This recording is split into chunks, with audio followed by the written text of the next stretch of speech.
Hey friends, good morning. It is Friday. It's still extremely windy. I had a hat on, it's gone. It flew off my head. I had it cinched down. It didn't matter. It flew off my head. I can't find it anywhere. I think it went across the street into the wetland. I don't know. I can't find it. So I'll have to find something else to wear on my head. This is where we're working today. I just spent some time using the hedge trimmer to knock back all of the thistles that were around our beds and stuff. So that's all cleared space now. That stuff will just rot in place. And I think I caught everything before it flowered, so that's a bonus. However, these thistles have super deep tap roots, and so really until you dig them out, they just keep coming back. They keep growing back. So we'll just keep knocking them back. But we are at the mums beds right now, and what I'm gonna do is, yeah, even after the rain, I just feel all the clay in there. So this bed right here is good. Gosh, I hope the wind doesn't knock the camera over. It's fluffy soil. It's fine, but the soil has sunk. So I am going to add a whole bunch of soil to this, especially this area right here.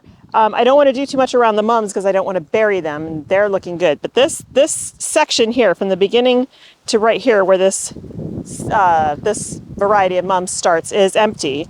Those mums didn't survive, but that's fine. We're going to put Rudbeckia, perennial Rudbeckia, and mountain mint in here.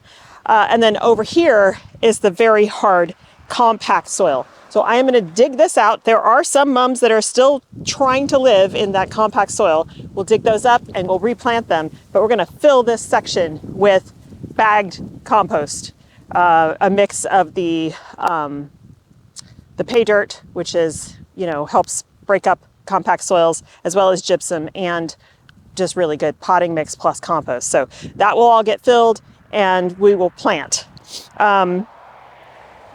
Gosh, it's so windy. My eyes are running. I can barely see you guys. So we're in the shade right now. It is a cold day though. So I don't mind once it starts getting sunny, but I need to be careful because there's a bunch of hives being moved right now.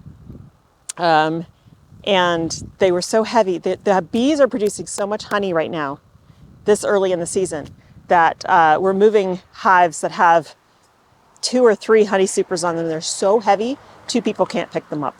So Jamie is having to disassemble them to move them, which of course irritates the bees. And so I have to be careful because they're wearing bee suits and I am not.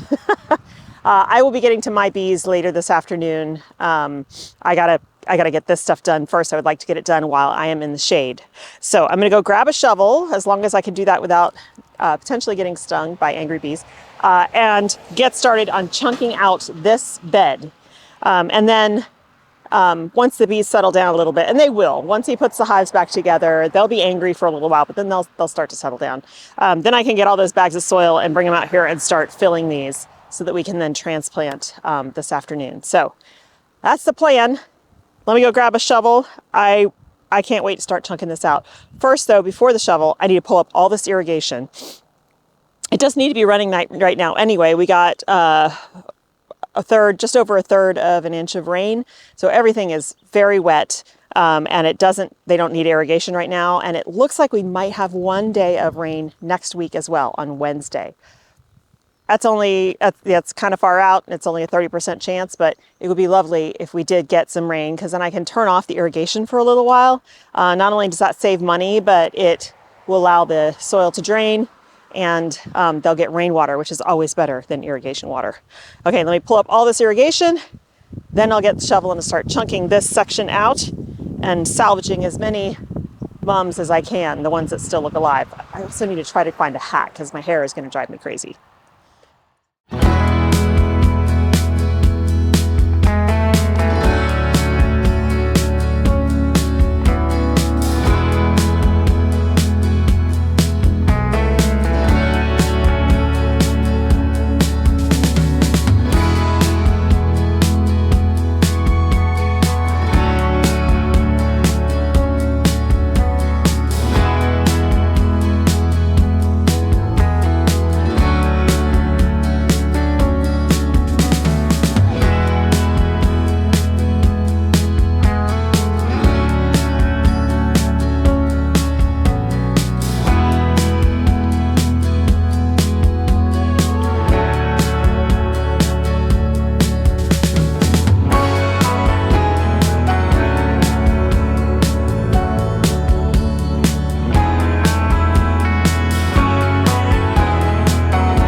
Okay, so these beds are done. Now I just direct sowed some sunflowers, and I'll talk about which ones those are in a minute. But definitely, it's so windy that the camera won't stand up. Definitely, the ground is harder down here. More clay. I should have maybe opened it up with a pitchfork, but I'm not too worried because sunflowers are great at doing that work for you. So, and sunflower seed is cheap. So if this doesn't work, then I will come through here and fork. But this is just extra bed space that I want to fill with sunflowers. So we have two varieties. We have on this side, Vincent's Choice DMR F1. So this is downy mildew resistant, which I don't usually have a problem with sunflowers, but Vincent's Choice is a very popular cut flower sunflower, single stem.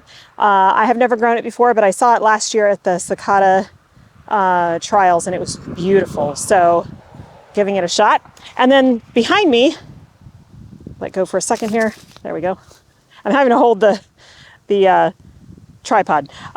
We have a branching sunflower. Now I've never done these in row crops before, but I'm going to do it just for fun because you know what? Even if they stay here all year, and I cut on them all year, it doesn't matter. This is the perennial section of the garden. So we're just going to have fun with this.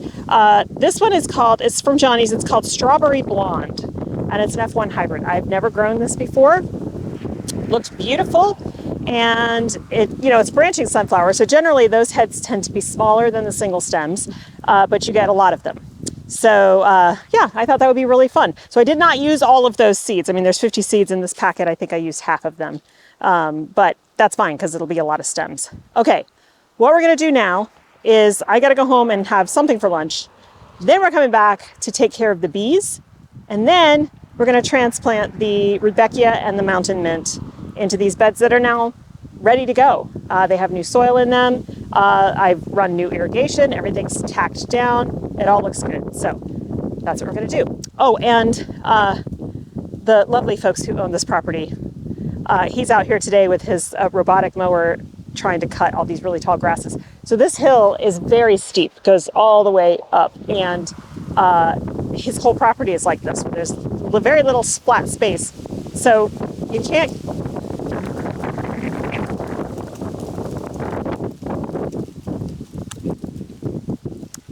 get a riding lawnmower up and down it. It's way too steep for that. You can't get a tractor up and down it. Too steep for that. So this is a very heavy, low to the ground, low center of gravity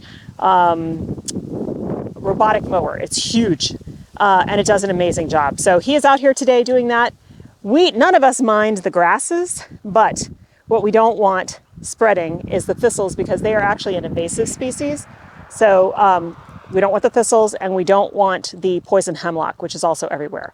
But even though we don't mind the grasses, as property owners, it's our responsibility for fire safety to cut the grasses back during the wet season when they're still green.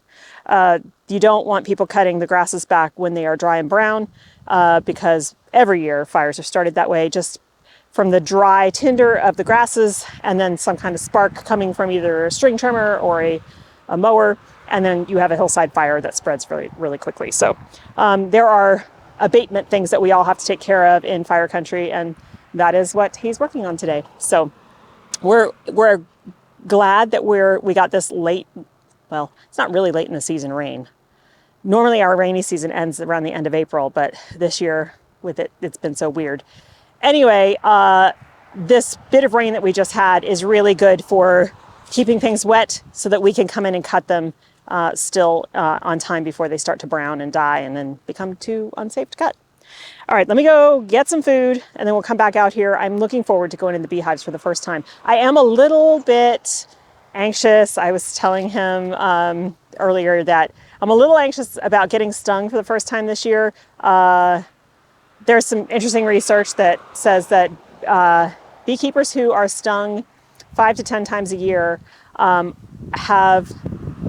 much more likely to retain kind of an immunity to a bad reaction to a sting because it's kind of like a homeopathic dose, you know?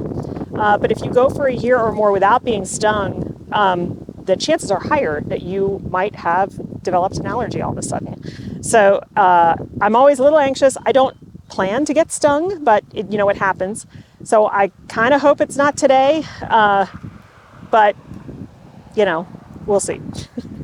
All I'm doing is taking the top cover and the inner cover off, putting on a queen excluder, and setting a honey super box on top. So I won't have to disturb anybody in there really. So hopefully everything will go well and it'll be done fast, and then we can get to transplanting. The good news is the transplanting we're doing is way down here, very far from the beehives. So if they're angry, they'll be flying around, but I won't be there to be attacked. Okay, let's go do this and get a new battery for the camera, and then we'll come back. Okay, friends, in theory, this should go very easily. I'm going to lift the lid here. Do a little bit of, wow, yeah, this is packed with comb and honey already. I should have done this weeks ago. Oh boy. Okay, so it's going to be hard to get this inner cover off. I can see that they have put a lot of comb up in here. Holy moly. Okay.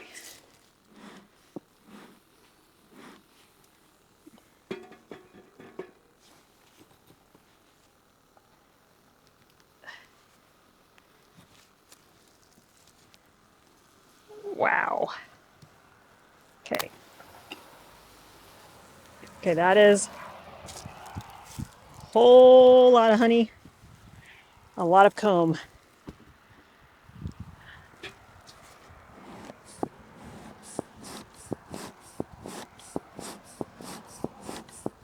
I hope I'll be able to fit the excluder over this.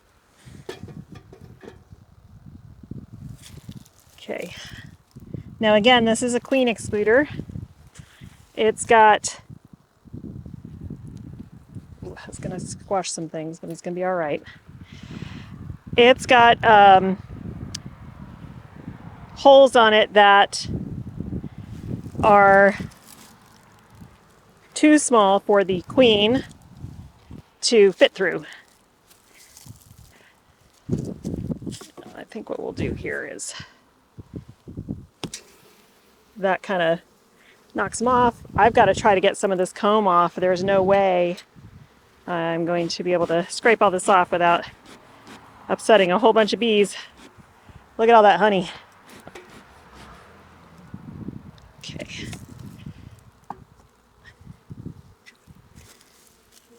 The reason I can't just put this right back on is that it will be too thick. Then we won't get a good seal, and they will start building even more comb. And then that also opens them up for other local bees to rob them of their honey. You definitely don't want that.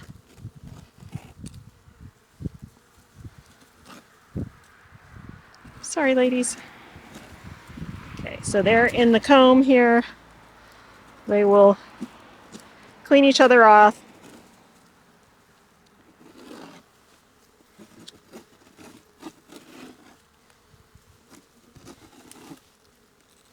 Okay. Yeah, way more bees flying than I had hoped today.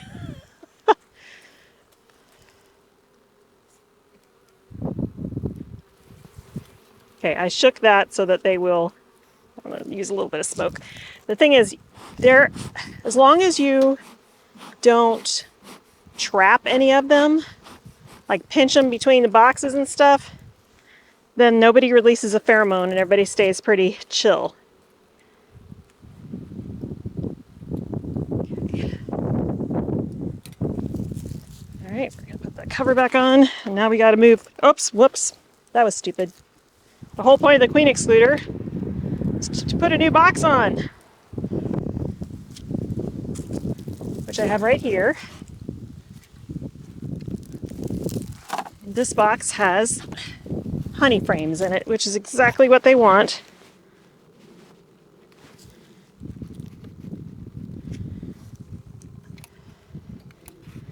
Now they can go into these frames and fill them with honey, and they already have drawn comb on them. So that means they don't have to exert a lot of effort to fill those out. They can just start filling them with pollen and honey right away. Okay, one down, one to go. Now for this one, I need to fill this box. This is a new box.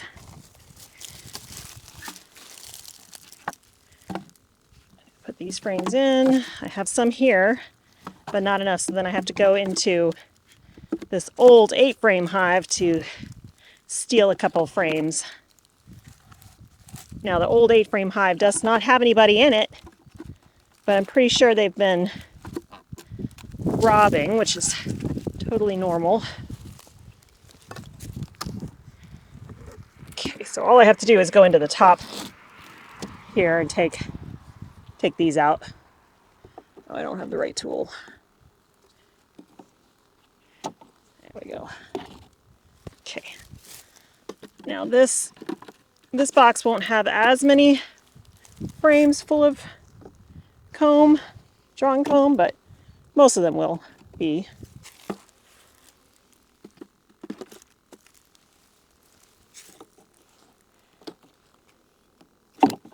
Yeah, most of these will be drawn comb.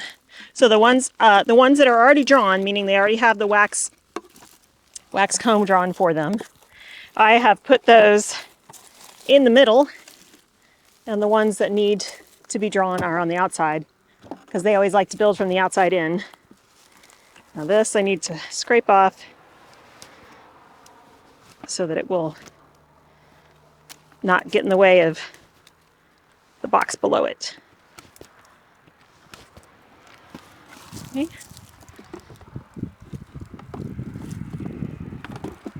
What do we got here? 2, 4, 6, 8. We need 2 more.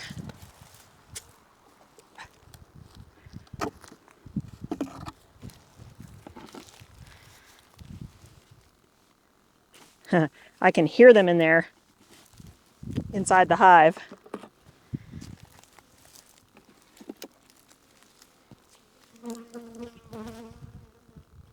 Okay, you sound angry.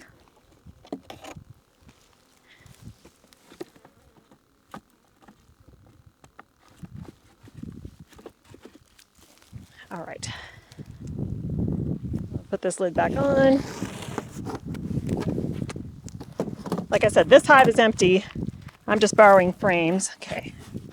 Still have my smoke. And I can hear this hive as well. That's a bottom board for an 8-frame. And this is just garbage. There we go. Toss that later. Okay. So same as before. Gonna lift this and introduce a little bit of smoke. That's just a way of introducing and trying to chill them out a little bit. Okay. Now these guys have really built into here as well, but it's not as thick.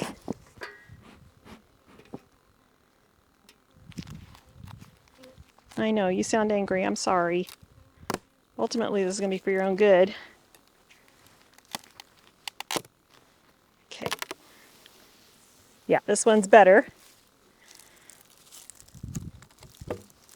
I don't have anything to scrape off the top here, but I will do a little bit of this smoke just to have a few less bees so that when I put the when I put the excluder on, it doesn't accidentally squish any bees. All right, queen excluder. And now we put the box. Okay.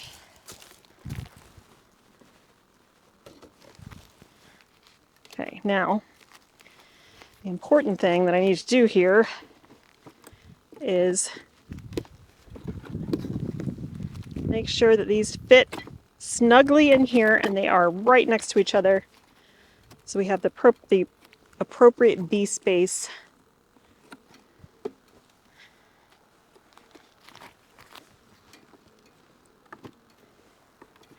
any additional space, they will build a bunch of comb in, and then it makes it very hard to get the frames out.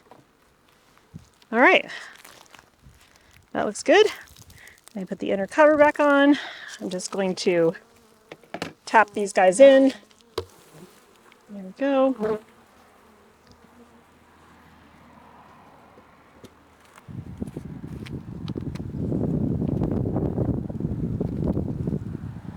Oh, there's a hive beetle. You little bugger. Okay, got it. Hive beetles are terrible. They can do major damage in your hive. All right. Did I get it? No, I didn't get it. Oh, there's a bunch in there. Okay.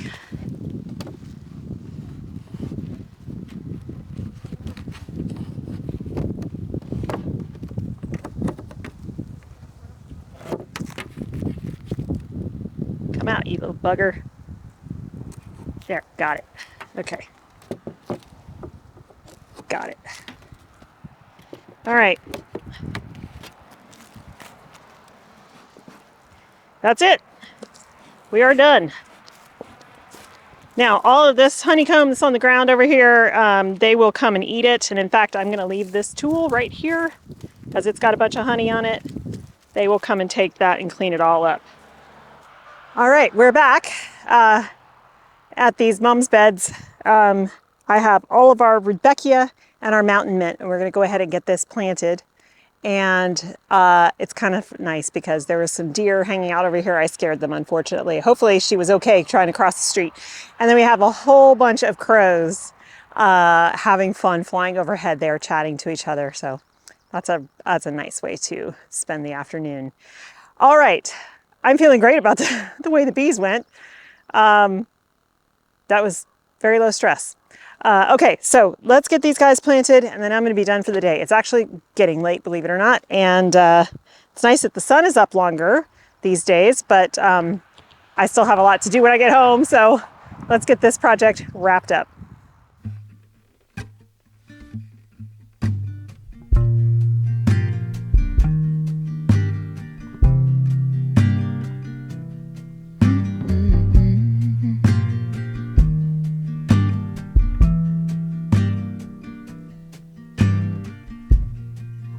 Soft, turn the key and cooler on. Push the pause for relief. Free pass, you don't even have to ask to be the cat in the sun. Someday I will see the whole deal through today. I've got better things to do, okay, to leave a little bit undone and be the cat in the sun.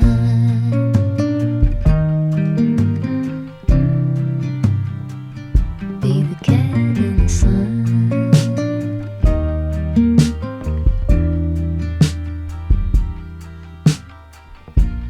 Set aside every empty spreadsheet line and loosen up on the grind. Simmer down, settle back and mess around.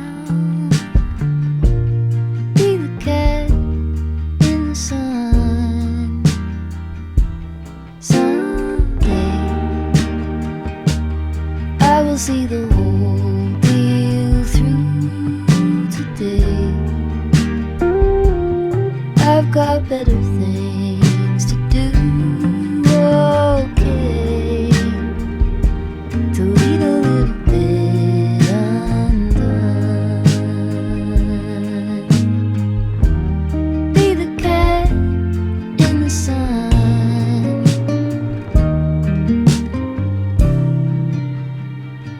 Be the cat in the sun.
Okay, what a transformation from this morning.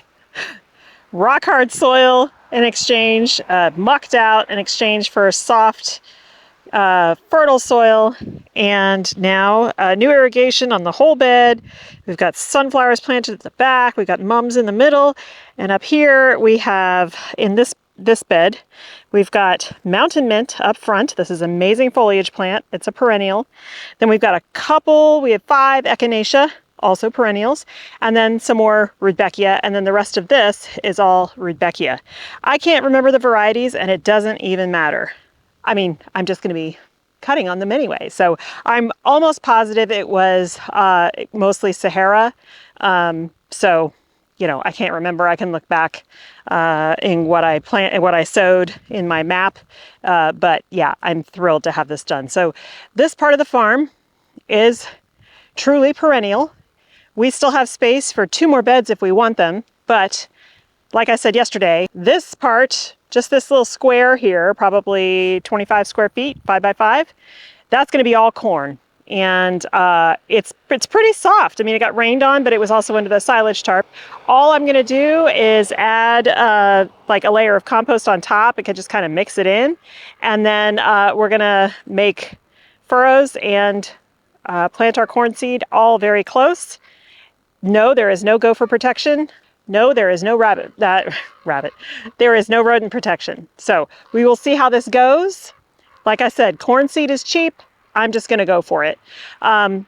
So last thing we're gonna do today is direct sow some zinnias. Now we transplanted zinnias the other day, but this is gonna be direct sown, so there'll be a second succession.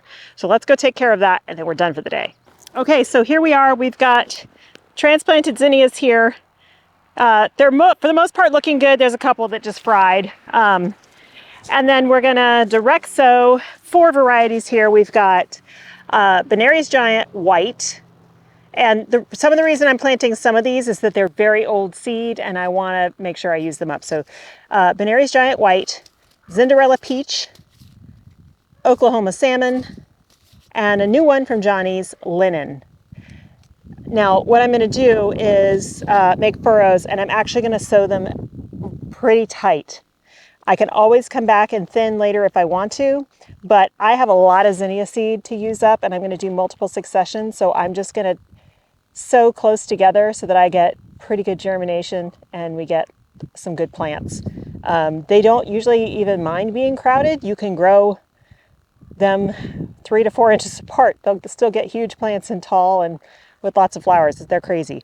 So I'm going to start that now, and this shouldn't take very long. Like I said, I'm going to sow them pretty close together.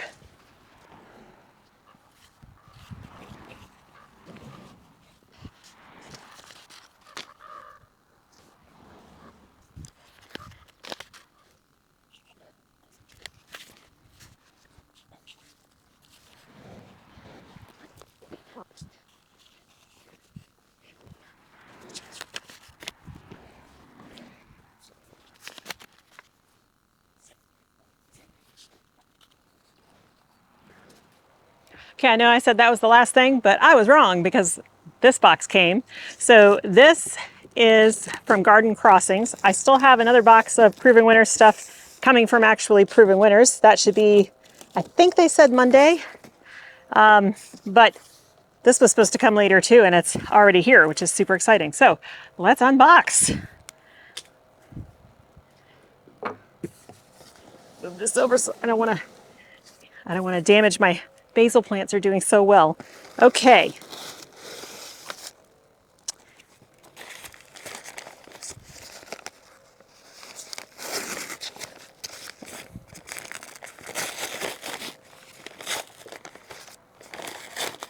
This got a little beat up.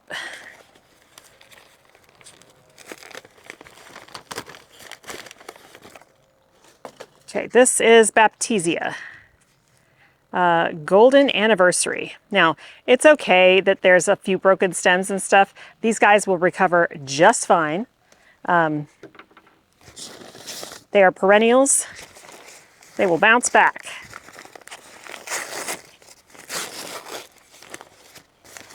I believe I got 3 of each variety of the Baptisia.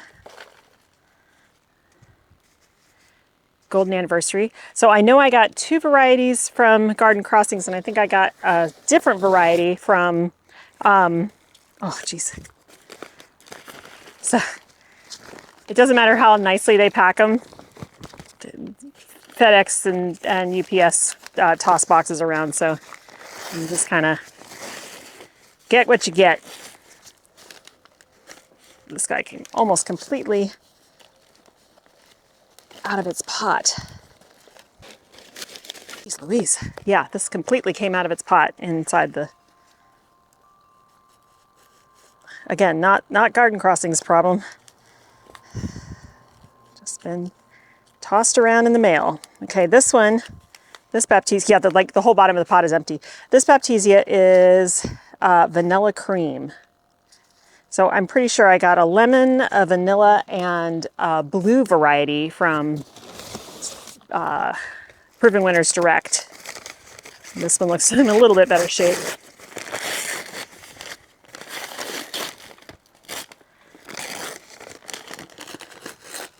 Ugh. Yeah, vanilla cream. Now I have tried Baptisia in many different ways. I have tried it from seed and really struggled to get it going.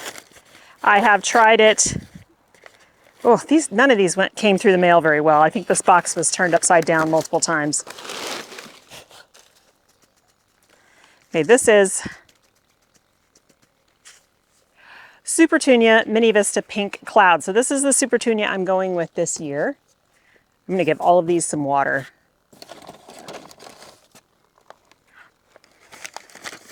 Anyway, so Baptisia, I tried it from seed, it failed. Tried it from really small plugs, like very small plugs. That also failed, they died. So now I've got quart size plugs, and I think they'll do better. Okay, so Pink Cloud. So originally I placed my order from Proven Winners Direct, and I thought that was all I was going to get. But then I decided to get a few more of the same ones for when we opened that other side of the cottage garden. So before I thought I was just putting them on this one side, but now we've got 2 sides. So we've got our pink clouds. So I have more pink cloud coming from in the other order. That's the only Supertunia that I ordered this year. God, these just like lifted right out of the pots.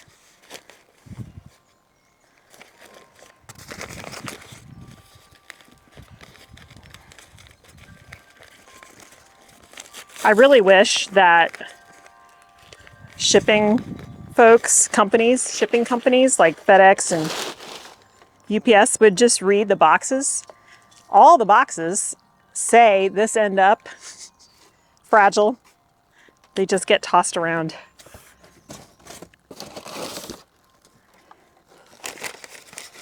And I know they're busy and probably underpaid, but you pay a lot for shipping. And when things don't come great, it's very frustrating.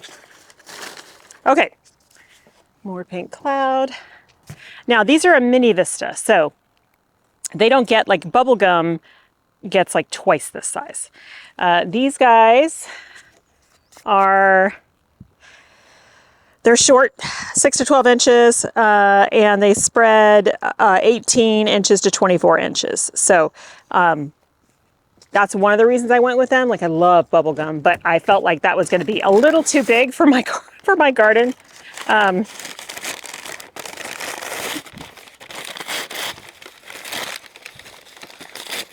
Okay, now this is James Britannia. This is Safari Sky. And these guys get 12 inches tall by up to 2 feet wide. So I'll show you the tags in a minute. But I thought Safari Sky. Now I also have, the ones I ordered from Proven Winners are Safari Dawn. So slightly different. Now James Britannia is a type of phlox. It is Yeah, Safari Sky. It is so much better than Bacopa, which is something a lot of people like to use. I love Bacopa the way it looks, but if you live in a hot zone like I do, and a hot and dry zone, the second Bacopa dries out, it is dead. It's gone. Okay, more Safari Sky. So as much as I would like to get these guys in the ground, we're going to wait for the rest of the order from the Proving Winners order because I want to do a good layout. Okay, so here's Pink Cloud, and here's Safari Sky, and then we'll have Safari, I think I got Dusk, either Safari Dusk or Safari Dawn, I'm not sure which one, but they all go together. I just need to give those guys a little bit of water. Some of them felt pretty good, but I want to make sure that they have enough because it's gonna be a few days and they just came out of like all kinds of toss and tumble in the mail. So let me show you what's left to transplant. Okay, so a lot of this is just going in the front garden, right? This is alyssum, that's gonna go up front. We've got all of our peppers here and they're looking amazing. They're looking nice and big. I have to find a good location for them, but I am super stoked about that. And then we have our coleus. These were all grow from seed. Look how beautiful.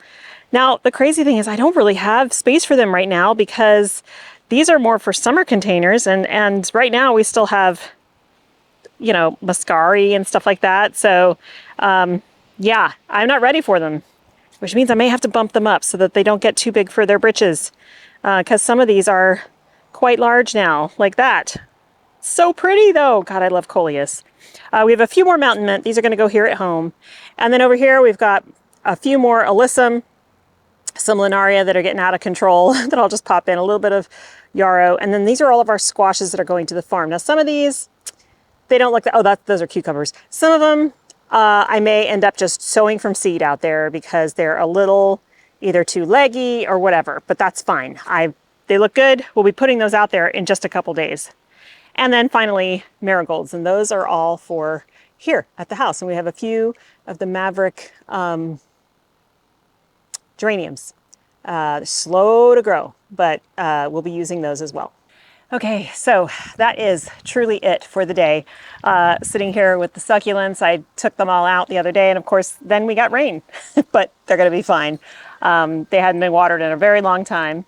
I had gone through, when I brought them all out, I went through and I replaced some plants that were dead and dying or whatever, and then I gave them all a new topping of rocks where needed.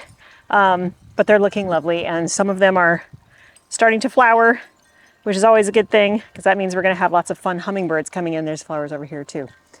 So that's gonna be it for me today, you guys. Thank you so much for hanging out with me. We got a lot done today. I am so happy. That feels like a huge weight off my back. We still have plenty more work to do on beds out there, opening them up, because we'll be doing not much more transplanting, but a lot more direct sowing of things. So zinnias and sunflowers. Sunflowers every week, zinnias every probably 3 weeks. So I'm glad I still have bed space out there to do that with. And the sunflowers will definitely help open up all those compacted soils. So tomorrow, Saturday, I think we're gonna be working on the hedge in the front and maybe trying to get all of those new manzanitas planted. It'll look a lot better once we do that, but there's a lot of groundwork that needs to be done first, so we'll see. Hopefully we can make a lot of progress tomorrow. Thanks again for hanging out. I hope you have a wonderful time in your garden, and I will see you in the next one. Bye.